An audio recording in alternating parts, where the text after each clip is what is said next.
Hello, everyone. We are back this week with another edition of Operation Gladio meets Secret Societies, highlighting Skull and Bones with War Hamster Brady. How are you, War Hamster? I am surviving another week of brutal dental work.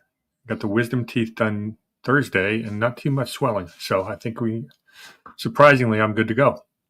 Cool. Well, I know everybody's been texting and DMing and everything about they couldn't wait for us to do our next edition. So here we are. Yeah, and I put out yesterday on my Rumble channel. I had done a friend had a small YouTube channel. He'd asked me and Douglas V. Gibbs to come on and talk about, we used to talk about Constitution stuff, but he was very interested in Freemasons and secret societies. So about 3 years ago, we did a small little video on his channel, audience of about 12 people. But I talked about the overlay of what secret societies are, got a little bit into Freemasons, and ended up with some real high view of Skull and Bones. So I put that up on my channel yesterday just to keep my audience that's starved for secret societies content mollified until we finally were able to get together this week. Cool. So that's a fun one if anybody wants to go check it out. It's up on my Rumble right now. Today is going to be a pretty fun one. We're going to go into a couple of different directions or more depth into a direction we've already kind of touched on. Are you ready? Yes, I'm ready. All right. So the first gentleman we're going to talk about from Skull and Bones is a guy by the name of David McCullough, Bonesman class of 1955. He is born in 1933 in Pittsburgh, Pennsylvania, just an upper middle class background, nothing exciting. He's known to us because he was a very big writer and a popular historian. Won Pulitzer Prizes, National Book Award, and even got a 2006 Presidential Medal of Freedom for his writing. His books are interesting. He started out sort of as a disaster historian. He wrote about the Johnston Flood, the Great Chicago Fire, San Francisco earthquake. Those were all bestsellers. And then he tried to get away from disaster journalism and wrote about the Brooklyn Bridge. Then he gets into writing about biographies on historians. He wrote Mornings on Horseback, which is about Teddy Roosevelt's early years. He wrote an autobiography called Truman. He's the guy who wrote John Adams that became the HBO series, which I loved, by the way. I thought it was done very well historically. He also wrote the book that became another miniseries called 1776, which is about George Washington. He wrote about the Wright brothers. He's the narrator for Ken Burns in the Civil War series. And we'll get to this big book, the one that we want to talk about at the end. So there's one other book we're going to mention. Are you with me so far? I'm with you. Prolific writer who's a bonesman. And you see a lot, we talk about the Skull and Bonesman, these influential people. There's a lot of writers and a lot of people in media.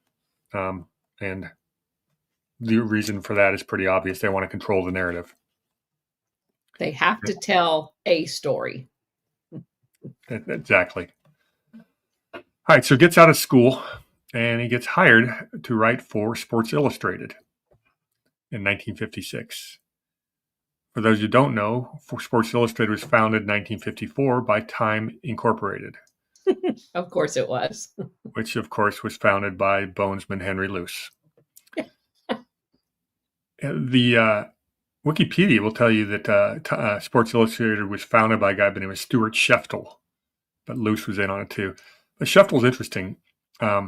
He's the grandfather of Isidore Straus, who's the founder of Macy's, and his uncle Jesse Straus was an ambassador to France. So more of that diplomacy connection that we've been talking about just about every week. So he goes to prep school. When he gets out of college, he decides to go to Christ Church at Oxford. So he's another Oxford across Atlantic guy. And he starts writing for golf publications. Gets interesting. Comes back and he starts and writes and edits. It's for the U.S. Information Agency in D.C. for 12 years. Which is a CIA front. Absolutely. They have admitted to being a propaganda agency and that was there from 53 to 99. Yes. So we got a CIA propagandist.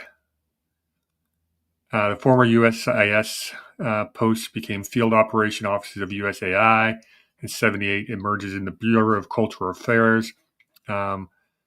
Eventually, it becomes the USAGM, which we just mentioned a couple weeks ago with that lovely, another one of our lovely diplomats who's now running public Voice of America and PBS. So that's all connected there. When he was working with USAGM, the organization he's working for is the International Broadcasting Bureau, which is a division of USAGM. They gave tech support. They support day-to-day Voice of America operations and the operation of Cuba Broadcasting. More CIA propaganda. Yeah, I think we got a spook. Mm-hmm. Keep that in mind. So after about 12 years, he decides to become an independent journalist. Independent. Uh-huh.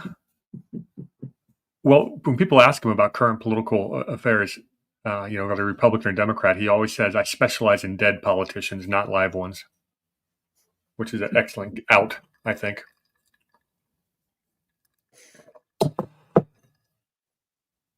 In 1977, he writes the book, The Path Between the Seas, The Creation of the Panama Canal, 1870 to 1914. What do we know about the Panama Canal? Oh, I know a lot about the Panama Canal. Way more than I want to know. Sullivan and Cromwell was the law firm that basically helps Panama become annexed from Colombia. He writes about all that. Does he actually tell the real story, or do you know? Well, yeah, because I read a whole bunch of. I didn't read the book, but I read some cliff notes on it. So he makes a lot of use of letters and interviews with the actual participants and the surviving relatives, and he's trying to tell the personal side of what happened there. He talks about the difficulty of the French initial effort to build a Central American canal and about the 30,000 deaths, all that. Talks about the negotiation. He calls them negotiations with Colombia. And does he talk about the whole actual false flag of the invasion by the Marines? It appears he was calling that a negotiation. Oh, okay. So again, we go back to he's telling a story, not the story. Yeah, but it's an important story because, well, when we ceded control of Panama, we ceded control of the Canal to Panama. It was in 1977. Jimmy Carter says no treaties passing control to Panama would have been possible without McCullough's book. So he was very influential on that. And obviously, as you just pointed out, his book isn't telling the actual story, or the full story, I should say. McCullough himself would observe this is a direct quote, all through the Senate debate on the issue, this book was quoted again and again, and I'm pleased to say that it was quoted by both sides. Real history always cuts both ways. That's so does fake history. What's that? So does fake history. Exactly. Well, very much. It's an interesting point. So I bet if you go through his book, almost everything he says is historically accurate, and with some really good interviews, real stuff like that, good journalism. It's what he doesn't say. Correct. Yeah, it's what he leaves out. And it's emotional blackmail as well. I mean, it's you have a way, and they're very good at it. You elicit all of the emotional stories and the personal tellings of these stories, but the people that were there did not know the entire sabotage of the railroad coming in and how the Rockefellers had like this huge train, and suddenly it all breaks down and only one car can go, and it happens to be all the military leaders from Colombia, so they can all be captured by the US Marines that have already came ashore. I mean, it's an entire story that no one there at the time knew about because, again, it was all classified, and decades later when it comes out, it's like this little blip and no one talks about it, so no one knows it. We had a really good example of that just this week. Did you hear about the Joe Rogan interview where he moderated a debate between Dave Smith and I forget the name of the British guy? Did you Yes. watch that at all? I watched clips of it. I did not watch the whole thing because I can't stomach that British guy. Oh Um, God, yeah. I actually fought through about almost the whole thing, and then I watched Dave Smith's reaction to it afterwards, and I think Dave Smith should have gone off on the guy. He was being polite to Rogan, so he didn't. But in essence, this British guy comes on and starts haranguing Rogan and Dave Smith, saying, "You guys are platforming people that aren't experts, and only experts should be speaking." You know, by that logic, Roxanne, you and I shouldn't be able to talk about what we talk about. But I bring it up because he goes, well, because he's banging on one of the self-made historian that basically came out and got a lot of controversy, and I forget the guy's name right now, but he said Chamberlain wasn't exactly the hero of World. I'm not Chamberlain. Churchill wasn't exactly the right. hero of World War II. Well, this guy goes, he just wasn't having it. He's British establishment. He goes, how dare you have these dangerous thoughts out there that are going to, can make people do uh, what's the word they look for? Radicalize the right. But he basically says, all you need to know is Churchill ended World War II. That's it. That's the facts. And I'm thinking to myself, well, there's a few more facts. If I was sitting there having a conversation, what about who financed the Bolsheviks and the Nazis in the first place? Why did World War I and World War II start? What was Churchill's role at the Treaty of Versailles? Can we have conversations about that? Or since we're not experts, do we just need to shut up and not ask questions? So, and that's exactly the guy, he's got a true story. Churchill helped end World War II. Great statesman. And he wants to leave it at that because they're the experts and we're not allowed to ask questions. Yeah. It's So I guess ridiculous. the point is the history we're told is quite often a lot more nuanced if you have the full truth. Right. All right. We've got another fun bonesman. Guy by the name of R. Inslee Clark Jr., bonesman class of 1957. He is born in 1935 in Garden City. I believe that's New Jersey. After college, he would earn a master's from the Maxwell School of Citizenship and Public Affairs at Syracuse University. So nothing too glorious about him so far, besides he's a bonesman. He becomes the director of undergraduate admissions at Yale from 1965 to 69. That's important because he's the guy who oversaw the school's transition to becoming co-ed. He was previously, the school had used what's called character as a code word to limit acceptances by Jews, blacks, and working class Catholics. This was Skull and Bones, or Yale's WASP only policy, and he was working to change that in the 60s. So here's where it gets fun. After leaving the undergraduate admissions, and that's a pretty interesting role we should probably talk about, because we know getting into these Ivy League schools, particularly Yale, it's about who you know, who you're related to. And this is the guy who's in charge of that for a 5-year period. And as we know, with the way they select Skull and Bones is to kind of watch you for 3 years. But as we pointed out, a lot of these people are groomed for this as far back as prep school. Right. And this is the guy selecting, of the best prep schools, who's going to come to Yale. And obviously, he's always screening to see who's a possible bonesman. Make sense? Yes. I mean, because that's one of the things we definitely have highlighted throughout this entire series is they all attend prep schools. Just about It's, all of them, yeah. yeah, Yeah, just about all. in fact, I actually pointed out when someone doesn't. If they went to a public school, it's Because actually it's notable. so unique. Yeah, it really is.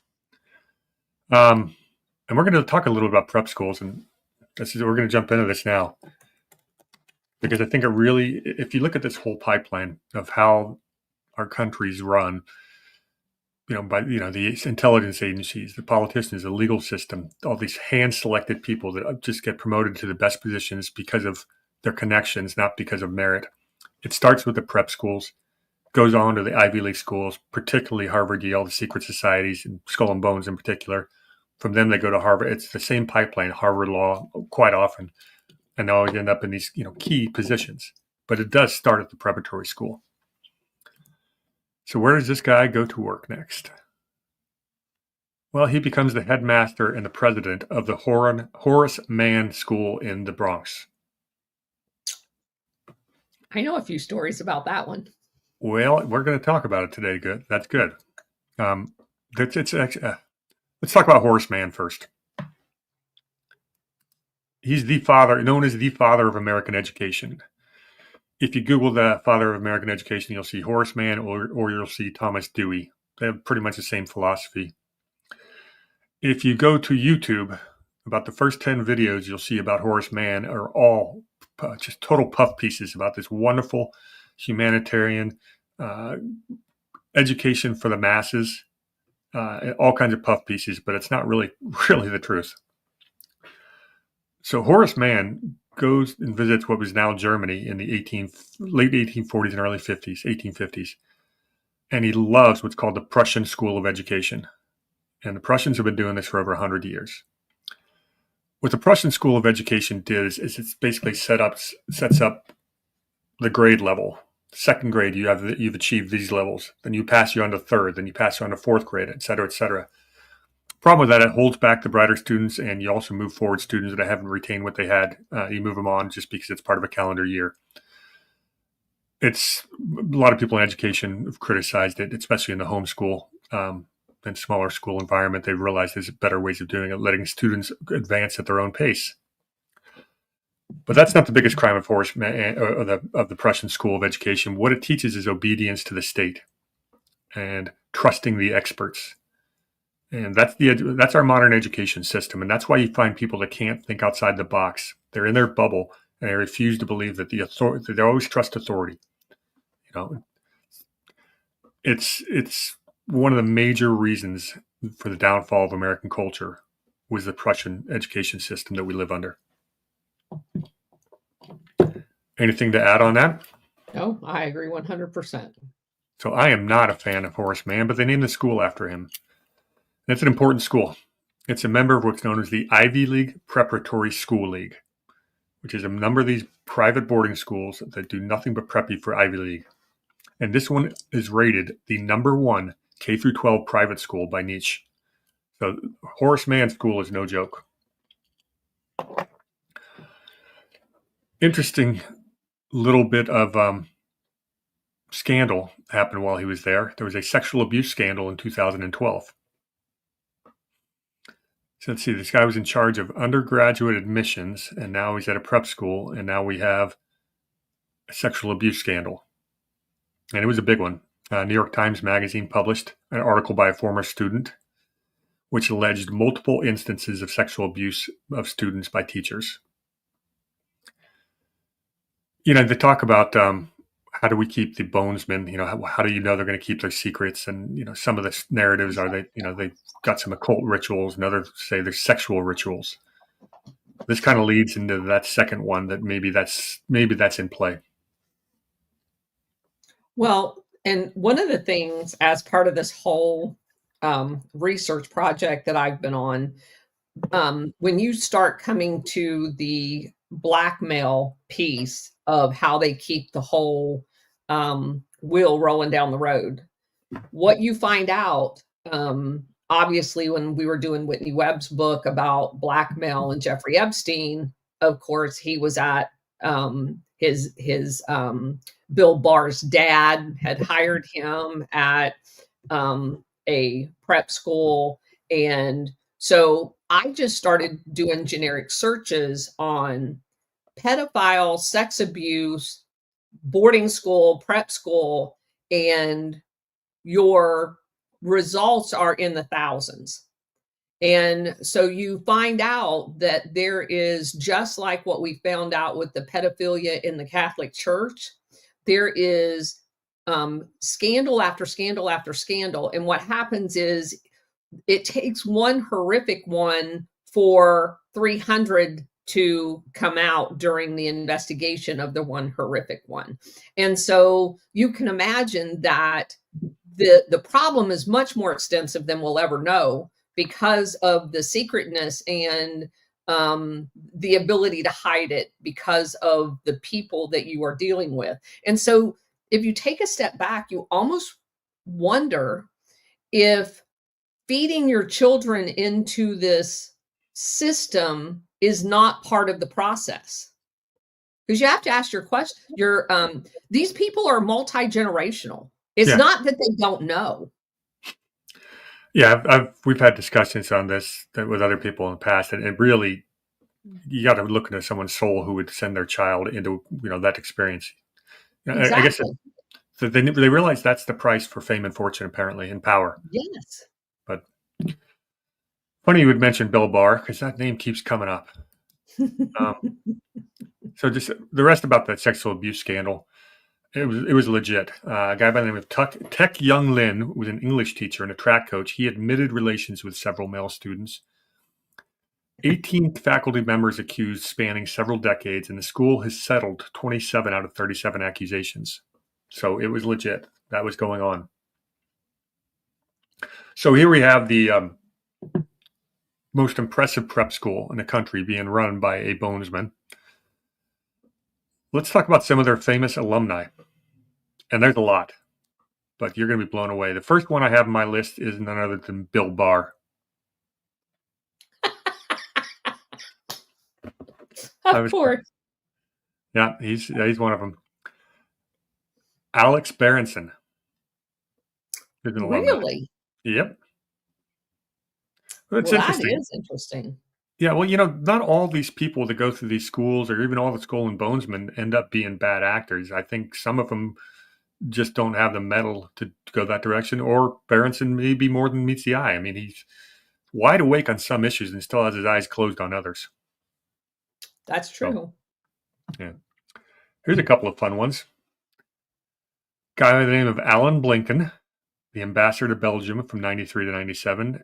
His brother, Douglas Blinken, who, of course, is the father of Anthony Blinken. Douglas was the U.S. ambassador to Hungary 1994 to 1997. So he's got one brother in Hungary and one in Belgium. His father was from Kyiv, Ukraine. What's Anthony I knew the Blinken doing? Blinkens were from there. Yeah, well, Anthony Blinken, of course, says his fingerprints all over the Ukraine-Russia war.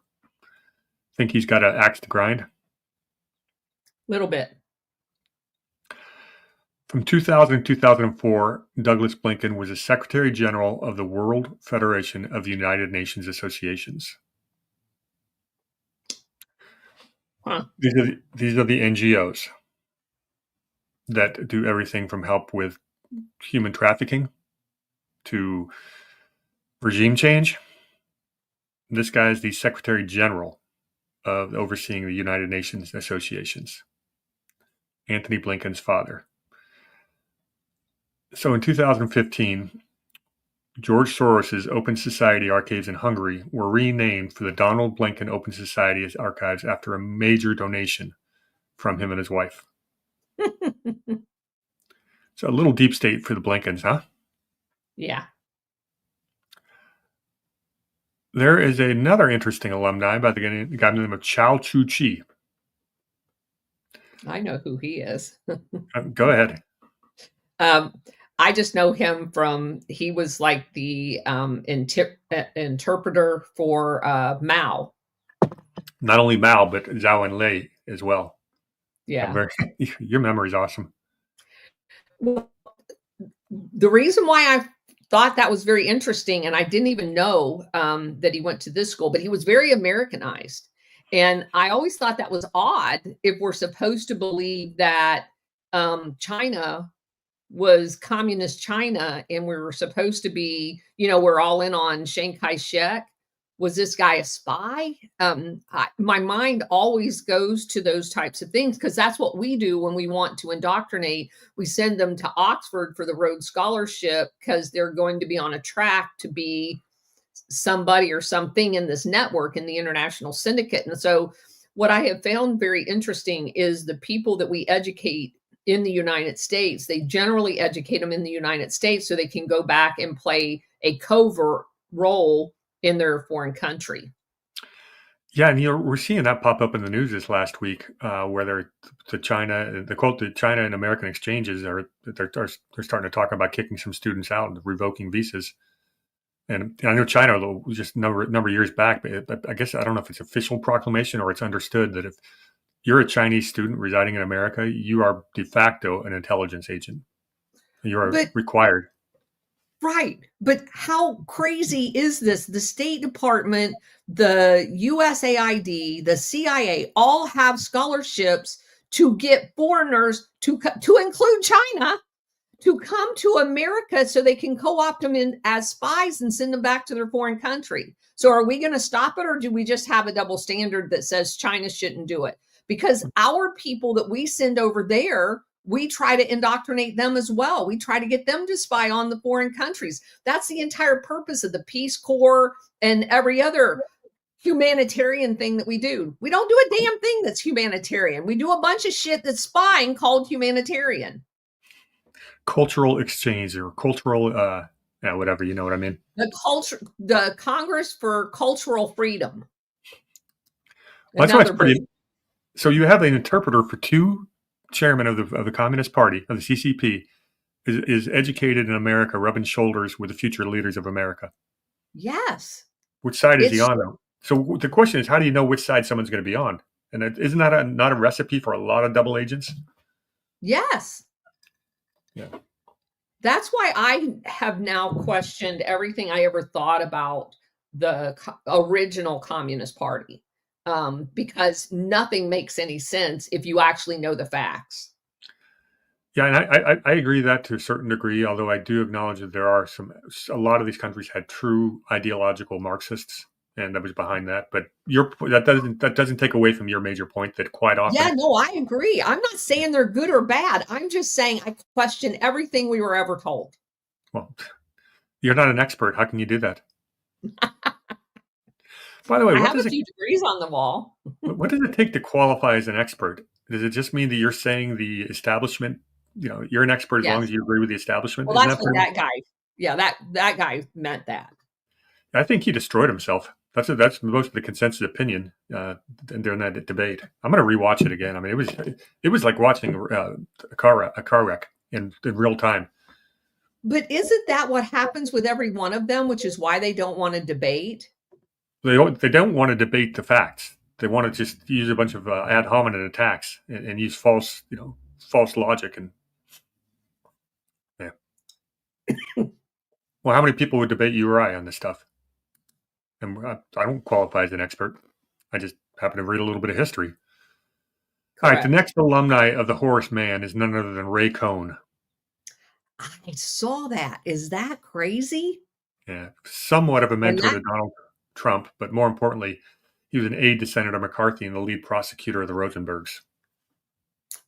He's been at the heart of so many things. He was best friends with Cardinal Spellman. He has played a central role in so many things. Have you talked about Cardinal Spellman in detail? I did when I was doing the book review on Whitney Webb's book. Yeah, I figured that. Just for those who don't know, can you give a 30-second view?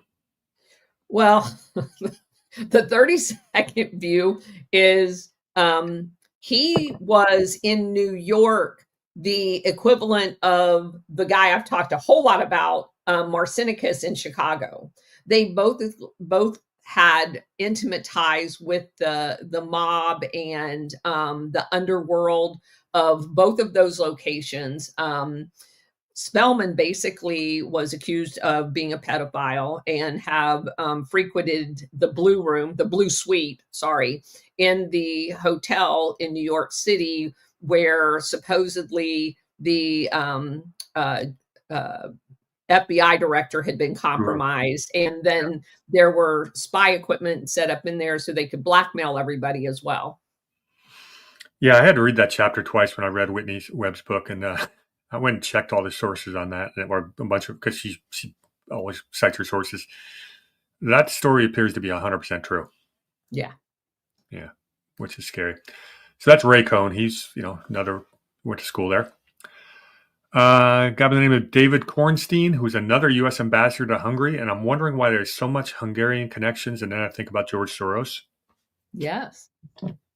Well, too, Look at where it's at geographically. It's another one of those thorns in Russia's side that they wanted to ensure they kept under Western influence. Yeah, I would say that's accurate.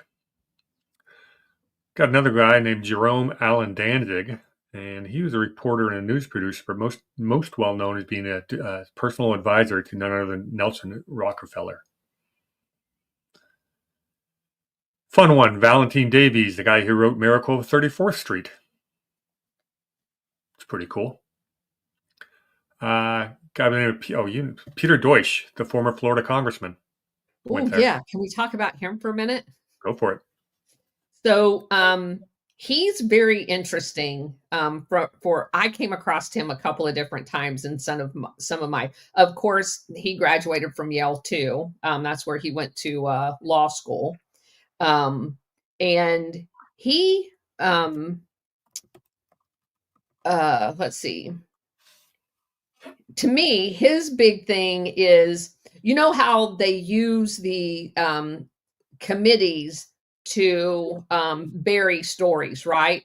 So he was on the investigative committee that investigated Enron. Yep. And as we know, Enron was basically, as far as I'm concerned, just like the SNL, it's just another money laundering opportunity for this syndicate. But also, he was on the investigation into Firestone tire issues. And Firestone, of course, is one of the international syndicate members that keeps coming up over and over and over again. He was also, huh? Because of rubber, the rubber trade. Correct. He was also in on the Martha Stewart stock trading case. I didn't see that. Yeah. Okay. So, yeah, he is a very, very interesting guy when it comes to yeah. Anyway. Got a comment from our good friend Ron Partain. He says the UK guy was Douglas Murray. Thanks, Ron. Ron says, I don't like his stance on Israel. He now deserves a ton of scrutiny. I found his book, War on the West, to be solid, but I guess it needs some reevaluation now. Excellent, Ron. Thanks for the comment. Deutsch also moved to Israel after he got out of business. Just FYI. Yeah. Was he Jewish by birth? I assume he is. We got another alumni of the Horace Mann School by the name of Morris Leopold Ernst. He's the co-founder of the ACLU. Lovely. We got Mark Fisher, who's an editor for WAPO, Washington Post. Here's one of my favorites. Carl Gershman, also known as the very first president of the National Endowment for Democracy in 1984. Yeah, I recognize his name. Yeah, he's a former counselor to the U.S. ambassador to the United Nations. He was the UN Security Council under Reagan. He's a resident scholar at Freedom House. Went to Yale, but no skull and bones. They seem to have something in common, because here's another one that is on that list, Jennifer Fleiss, Fleiss. She also graduated with her bachelor's degree from Yale, and then later attended Harvard. Normal. Yeah. And she co-founded a thing called Rent the Runway, which is very interesting because she also started her career at Morgan Stanley and then moved to Lehman Brothers. So, yeah, just these people have very fascinating careers, and they're in every facet of American society at the upper echelons. You don't see a ton of engineers, but yeah, they find their way into engineering schools. I think Gershman gets fascinating because he worked in research for B'nai B'rith, which is, of Oh, course, yeah. This is a about almost 2 century old organization that's basically committed to the security and continuity of the Jewish people in the state of Israel. And their roots stem from a system, this is a direct quote, stem from a system of fraternal lodges in the late 19th century. Little secret society action from B'nai B'rith. little bit. Mm-hmm. This guy's involved in research for them. He's also the executive director for the Social Democrats USA from 74 to 80, and he's the editor of a magazine called Dissent, and that is a far left rag. So that's Carl Gershman. Like that first president of the National Endowment of Democracy. A few other alumni, a lot more. There's actually a lot more. I want to go through them all if that's okay. That's about another 15 or so. We have the famous Jack Kerouac, the writer for beat literature, cultural icon. We had Herbert Kramer, who's a director at the Office of Economic Opportunity. That's LBJ's office directing the Great Society legislative agenda, which is, of course, the driver of the war on poverty. Yes. Nixon would try to disband the Office of Economic Opportunity. He failed. It was dismantled by Reagan in 81, and it was moved into the Department of Homeland Security. Or, sorry, the DHHS, the Health and Human Services. But this is Kramer. So he's a social engineer.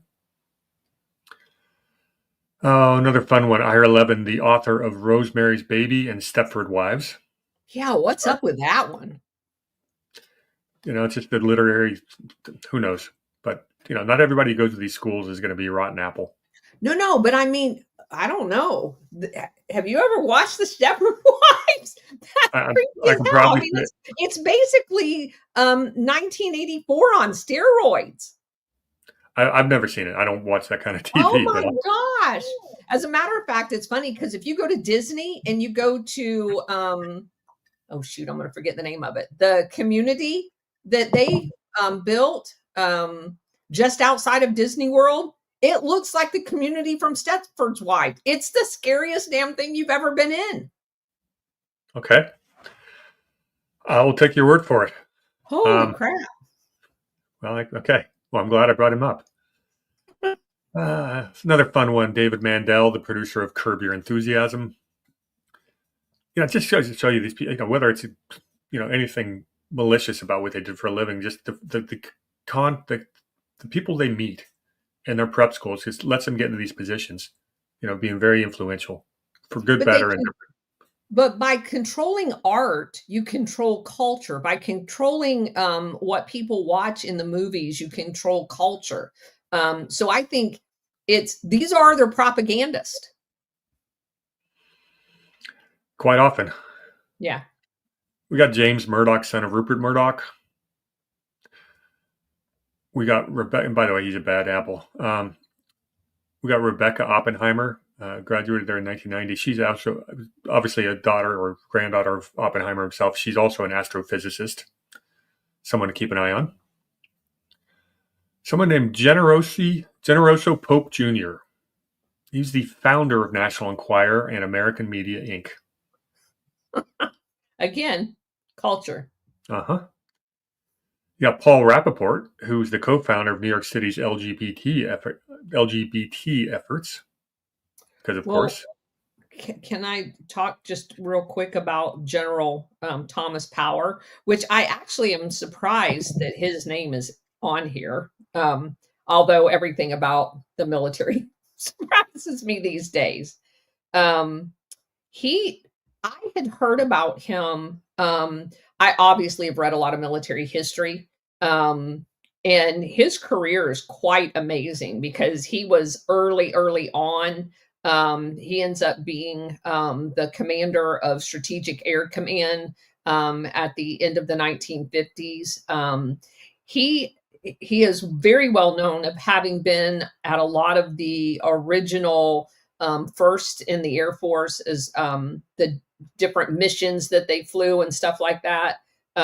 So he's kind of a big deal. But Yeah, I'm shocked to see his name on there, actually. Did he go straight from prep school to military academy?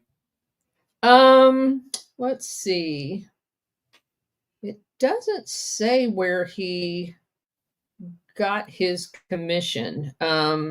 It says that he attended the Barnard Prep School in New York and then entered the United States Army Air Corps um, and got his rating as a second lieutenant. So, yeah, I don't know. Okay.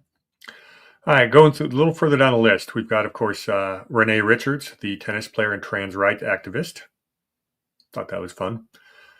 We've got Barry Scheck, who's on the O.J. Simpson defense team. Controlling culture. We've got James Schlesinger, Secretary of Defense for both Nixon and Ford, and Secretary of the Energy under Carter. You got Mark Penn and Doug Schoen, who co-founded the polling firm PSB Research. They were a Clinton client. They were the ones who put out the Clinton polls. Very close. Doug Schoen, you can still see in the news all the time. And his polls have been awful the last 3 cycles. Yep. Controlling the narrative. Mm-hmm. You've got Noah Shackman. This list is long, but it's worth it. Editor of the Daily Beast. Culture. Elliot Spitzer, Governor and AG of New York. Oh my gosh. Arthur Hayes Sulzberger, publisher of the New York Times. Yep, I recognize that name. Yeah, Robert Tishman and Jerry Spire. They co-founded Tishman Spire, which is a real estate conglomerate which sits at 45 Rockefeller Plaza, and some of their purchases are pretty awesome. They own the Messeturm, which is the tallest tower in Western Europe, 70 floors, along with Travelers Insurance, who we've talked about before. They're the ones who bought the Chrysler building. Yep.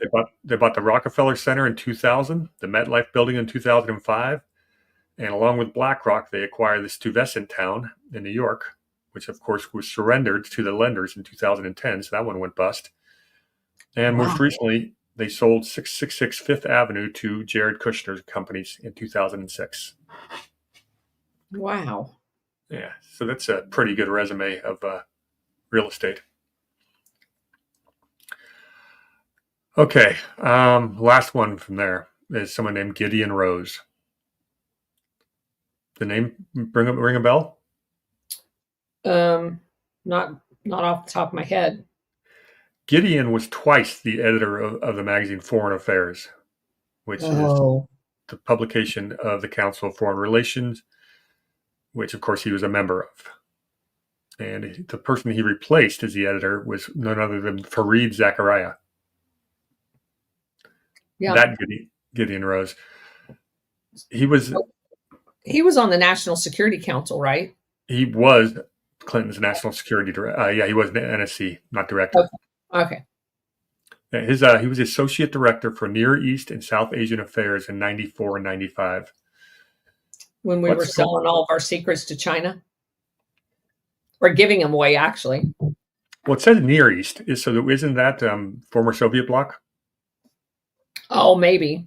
And South Asian would be basically Saudi Arabia or throughout Vietnam, I guess over into India. But I'm thinking it's 94, 95. He's probably very much involved with the former Soviet bloc countries. And that's right when Clinton is basically starting to expand NATO. And he's a scroll and key guy? Bingo. Went to Yale, scroll and key. So that's your Horace Mann prep school, top prep school in America. Now you know why. Would you send your kid there? No. Another bonesman worth mentioning was Ord Musgrave Combs, bonesman 1965. He's important because he's the first black bonesman. He was born in St. Vincent, the island, in 1939, and he became an editor for Doubleday and Company and later for McCall Corporation. But first time we actually had a non-white bonesman. All right. Yesterday, you tweeted something out, and let's see if I find it. I got it up here. You had a long tweet, and it mentioned many other programs, including the Boren Scholarship for students studying the languages of the countries deemed potential threats to U.S. national security, including Persian, Russian, Turkish, Chinese, were set up by the funding of the CIA. We're about to jump into the Boren family, and I saw that the tweet of yours mentioning the Boren Scholarship. I said to you, I just tweeted back, you go, haven't we just discussed that recently? No, we hadn't, because it was on the list I was getting ready to talk about. So amazing how that happens, huh? I was like 24 hours ahead of you. You were. If we'd done our regularly scheduled on Thursday, we would have talked about Boren. True. Touche. Okay. So David Lyle Boren. Let's pull his picture up.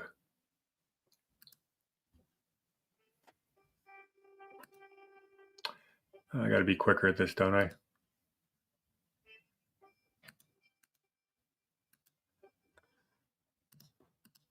There he is. That is David Lyle Boren. Now, why do we care about him? Well, quite a few reasons. He was Skull and Bones, class of 1963. He was born in 1941 in Washington, D.C. The reason he was born in Washington, D.C. is his father was Lyle Borden, who we'll show you real quick.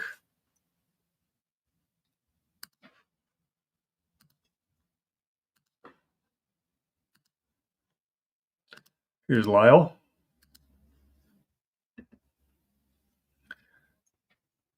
He looks like a serious man.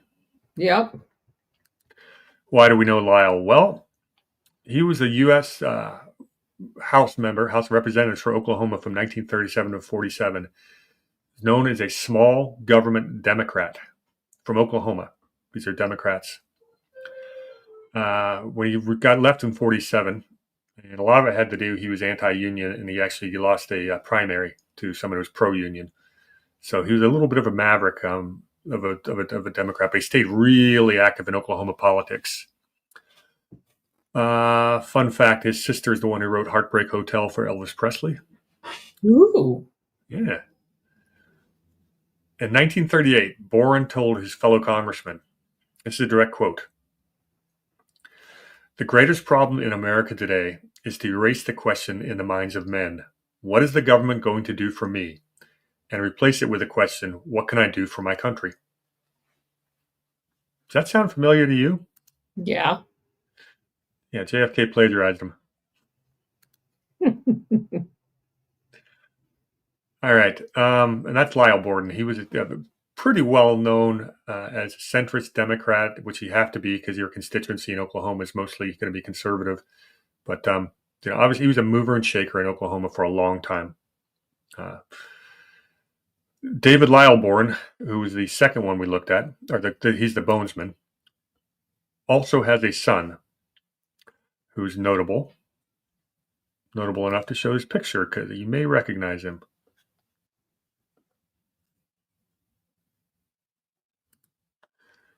And here he is.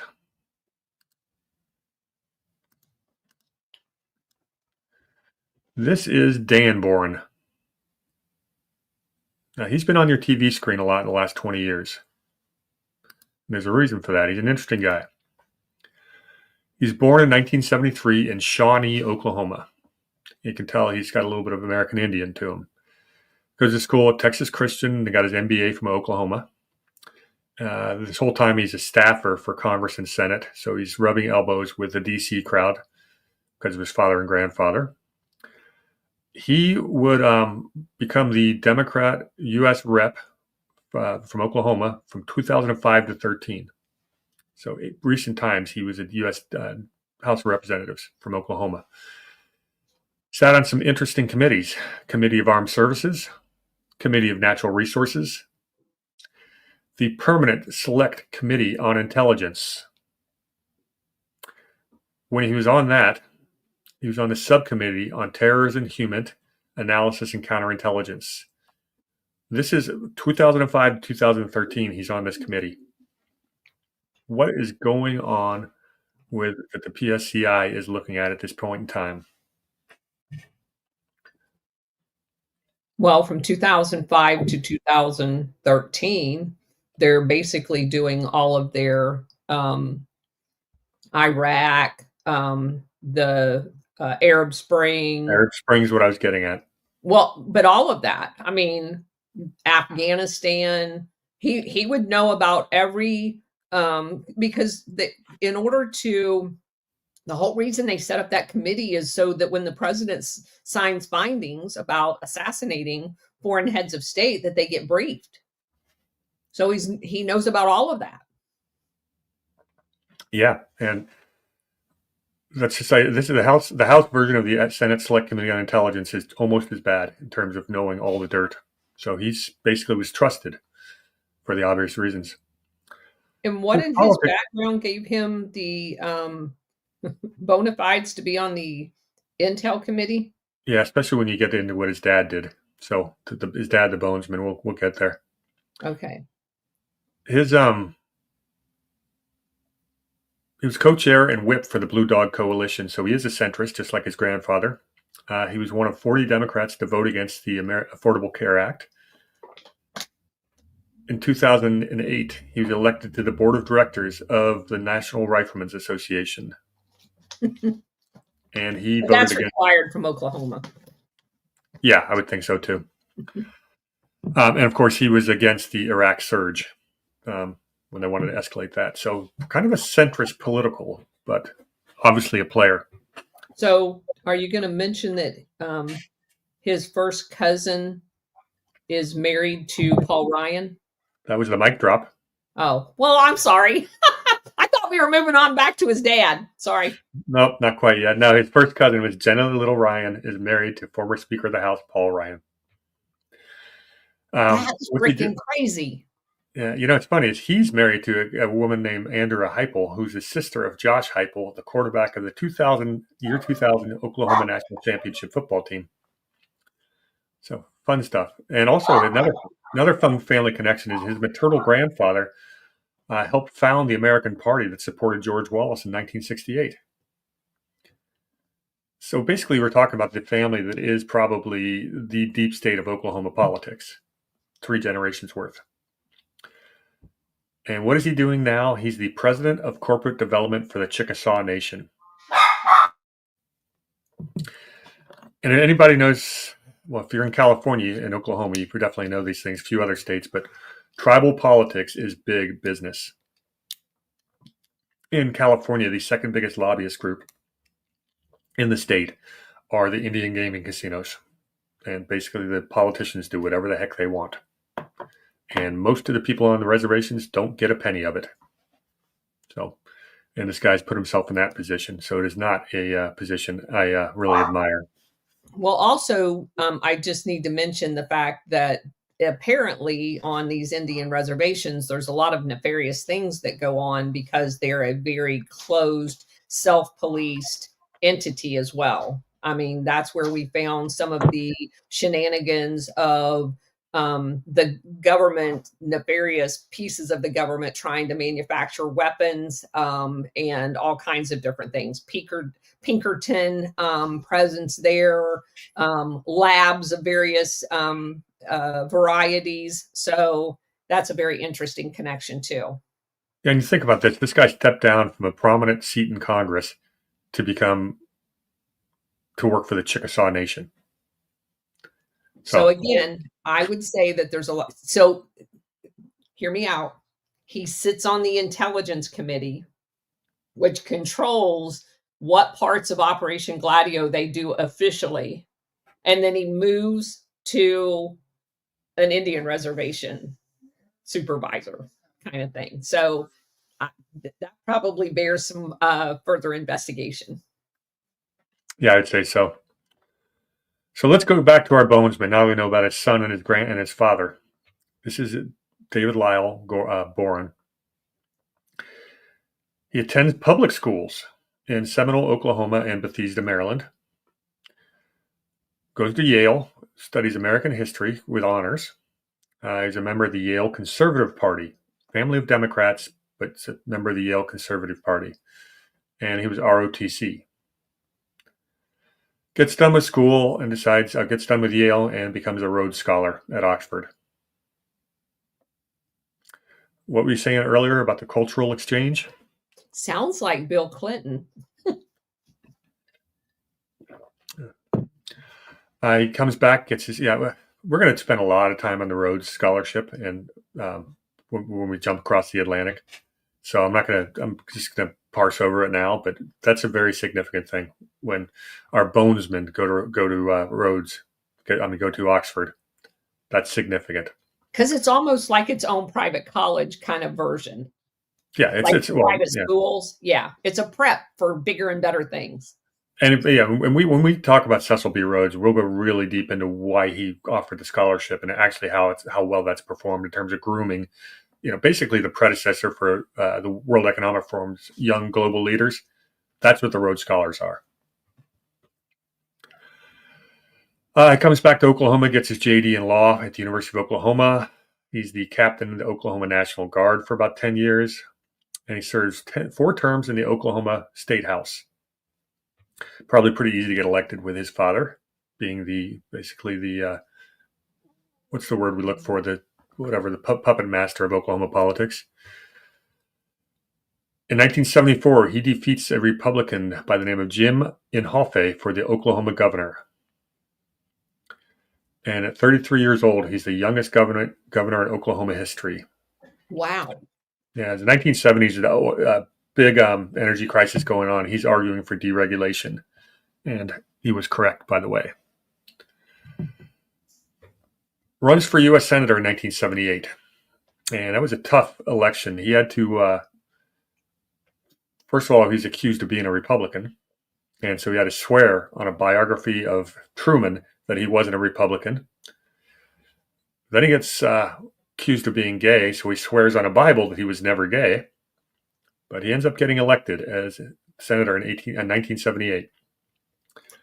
And again, he's known. He's already been governor. Yeah. 4 years of governor, now he's a senator.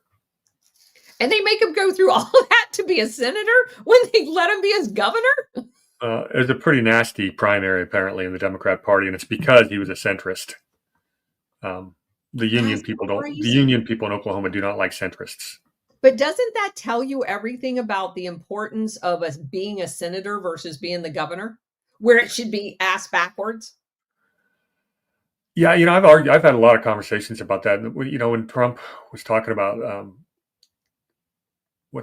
Carrie Lake's a great example. Everyone says, "Oh, it's great. She's going to take a position as senator," or before that, and then the governor. I go, "No, I'd rather stay as governor, where she can do a lot more good."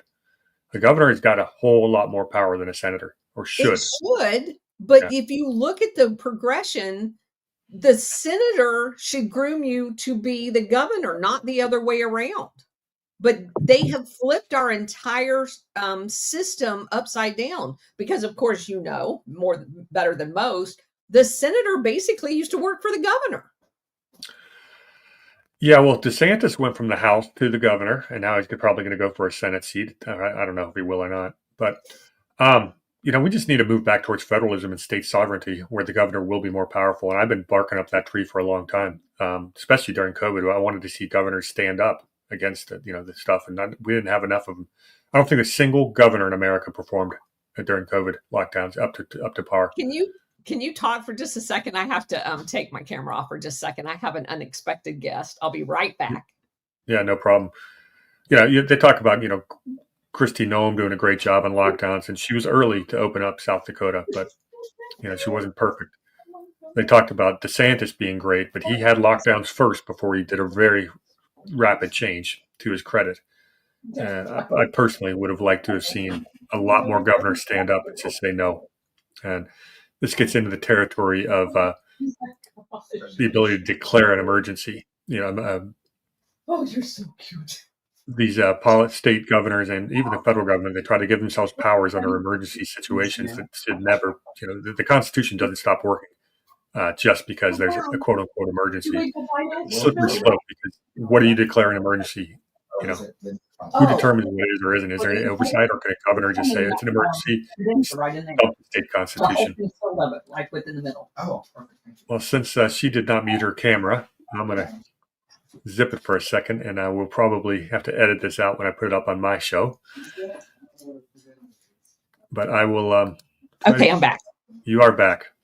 I'm sorry, but not to break my son-in-law just showed up with my grandson, and he has his first ever raised jersey on, and they just came into the door, and it just melts my heart every time I see him. So that's about as good an excuse as possible. Okay, go ahead. And I get to edit this out when I put the recording on my channel. Okay, where were we? Okay, I just pontificated on about emergency powers and our governors and that stuff, but we can get back on track. Okay, so he's known as a centrist. A couple examples: he voted for Robert Bork for the Supreme Court justice. He was one of only 2 Democrats to do that. He voted against the 91 Gulf War. He was actually one of Clinton's finalists to be the Secretary of Defense. William J. Perry got the job, and that's interesting because we know Perry is now a fellow at none other than Stanford's Hoover Institution. When he was in the Senate, he was known as a protege of Lloyd Bentsen. How well do you know Lloyd Bentsen? I mean, not really well, but I do want to say something about the Secretary Perry. So when my ex was on the SecDef staff, Secretary Perry, while he was there, he hosted a Christmas party for his staff and a summer picnic. And he actually spent a lot of time with the staff there. So had he got selected, I'd have got to meet him. And of course, he's at the Hoover Institute now, which is, of course, a CIA bastion at Stanford. Yeah. But where was he? Okay, so Lloyd Bentsen. He was a protege of Lloyd Bentsen. You talk about his father being like the kingmaker in Oklahoma. Well, Lloyd Bentsen was Texas politics for a couple of decades. Him and LBJ were Texas politics. You could do an entire show on the corruption around Lloyd Bentsen, but having many generations of Texas family, this is a household name there, or was. Right, absolutely. Yeah. Interestingly enough, when Barry Goldwater actually wanted him to be his VP, Barry Goldwater actually wanted him to run for president, like in 2012 or something like that, or way back. So Goldwater was a fan of this guy, a Democrat, which is interesting. And of course, he sat on the committees. He sat on the Senate Committee on Finance. He was the chairman of the the SSCI, Select Committee on Intelligence, from 1987 to 93. That's tied with Dianne Feinstein for the longest tenure as the chair of the SSCI in history. So give me the dates again.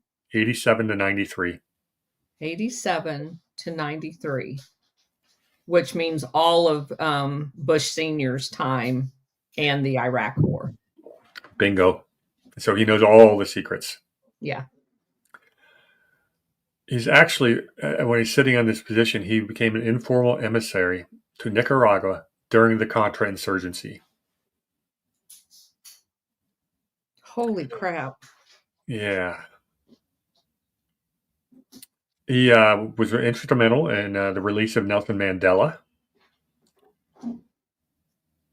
He leaves the Senate and becomes the president of the University of Oklahoma from 1994 to 2018.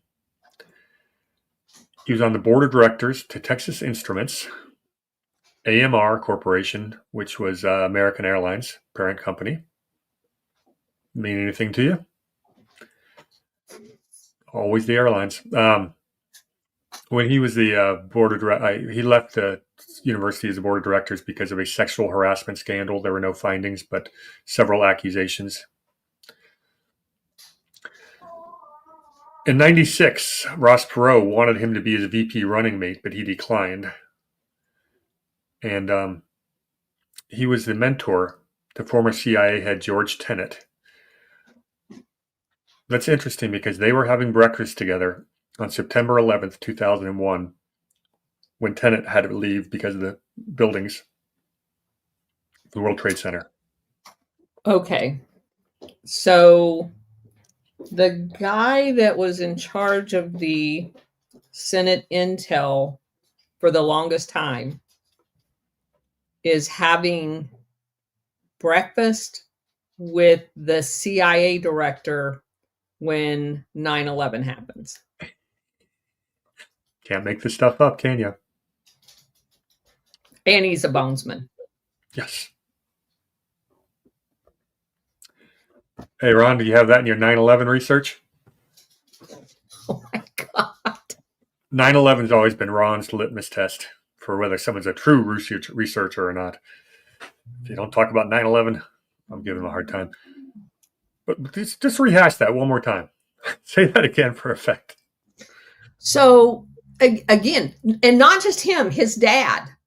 And was it his son? So this is a long list of people with state secrets, right?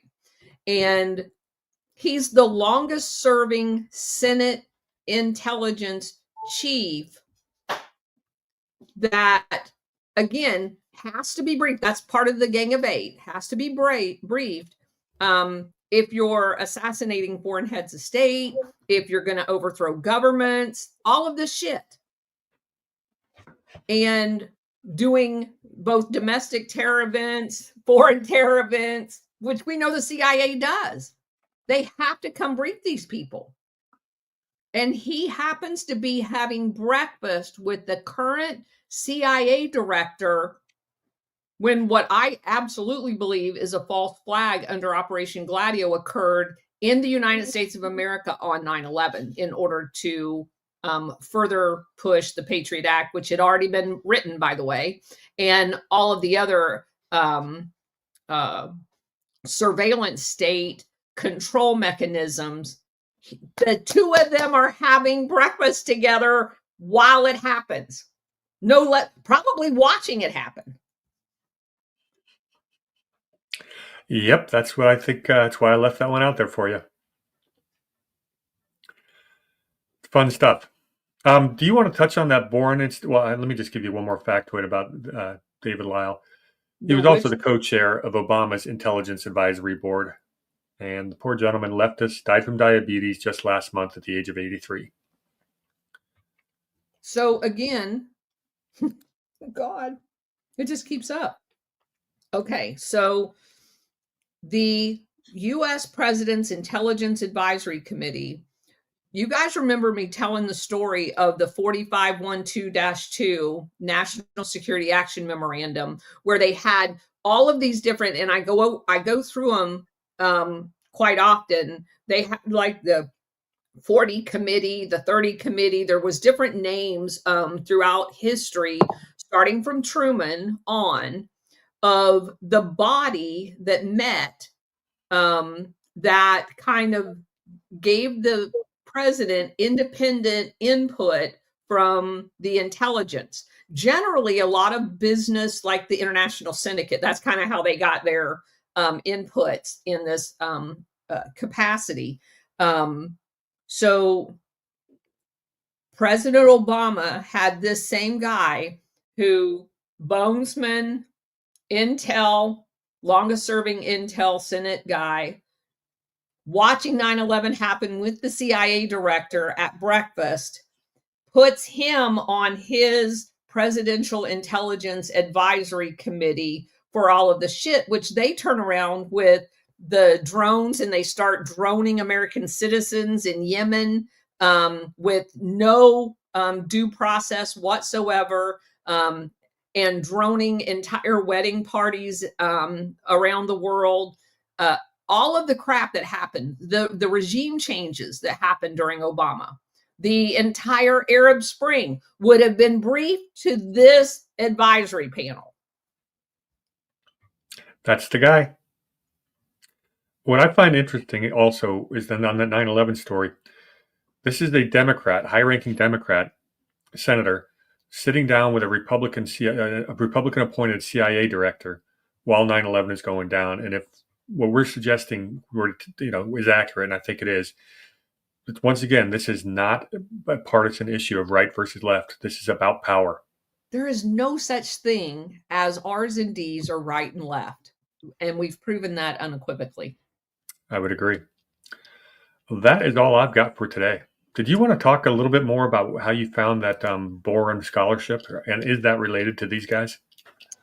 I found it probably not right now, just because I'm not prepared. I found all of that information when I was doing research for the book that we're doing at 4:00. All of that information, and again, just so that those of you who may not follow those shows that will be seeing this show, the most important part of the current book that we're reviewing had to do with the incorporation of unions into this entire Operation Gladio scheme of things. I had not seen to date in any of the books, and I've got probably 20 here that I haven't read yet. I That was kind of lacking in my repertoire. So if you look at the National Endowment for Democracy and you see the R&Ds, again, to our point we just made, the International Republican Institute, the Democrat National Institute had slush funds under the National Endowment for Democracy that Reagan gave them. And they also had a union one and a chamber one. Well, we know what the chamber, because it's, the international syndicates rep in this whole little dirty cesspool.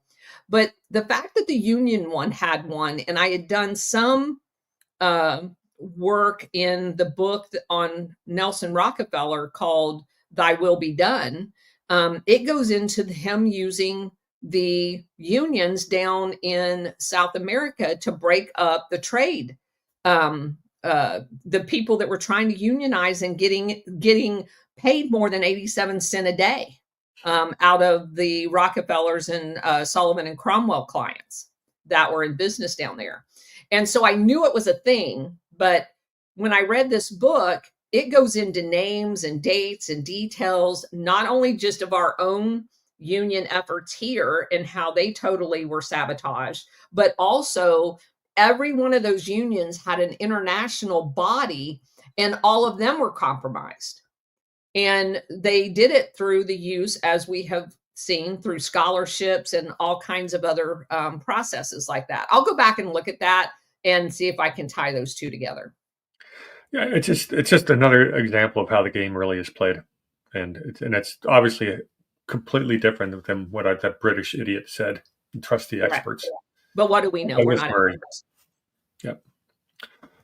Well, what do we talk about today? We talked about prep schools and how they prepare these people to be the masters of the universe and rulers of the world. We talked about the pedophilia that goes on. We talked about how the intelligence agencies work, or how these people get put in their positions to be always, just like Forrest Gump, always in the right place at the right time when something's going crazy. So you just made me think of something. We need to have the He-Man and She-Ra dolls to talk about the masters of the universe. Oh, because what was the name of the castle? Wasn't that Skull? Castle Grayskull. Skull was the name of the yeah, it's Castle Grayskull or something like that. See, there you go. All right, I'll go shopping. I don't have my dolls in my collection anymore. All right. Thank you for bringing all of this information, Brady. Obviously, this is such a great thing for me to be able to learn all of this stuff from you and bring this to our audience as a collective of how these different, here's all the historical facts and how they play off of the operational piece of it. Yeah, it's so complimentary to the work you're doing. It really was a good idea by both of us. I think putting our ideas together makes them both stronger. I agree. Yeah, and we've got a lot more to go. So, and Brady's going to be putting out some more material next week because he's going to be Go ahead. Well, you said Alexis is going to be traveling, and so you're going to have more time on your hands. So I we will. can Yeah, I'm a bachelor for a whole week, and it's weird since we've been joined to the hip the whole pretty much every day for 2 years straight. So yeah. So we'll have to figure out some other show we can do.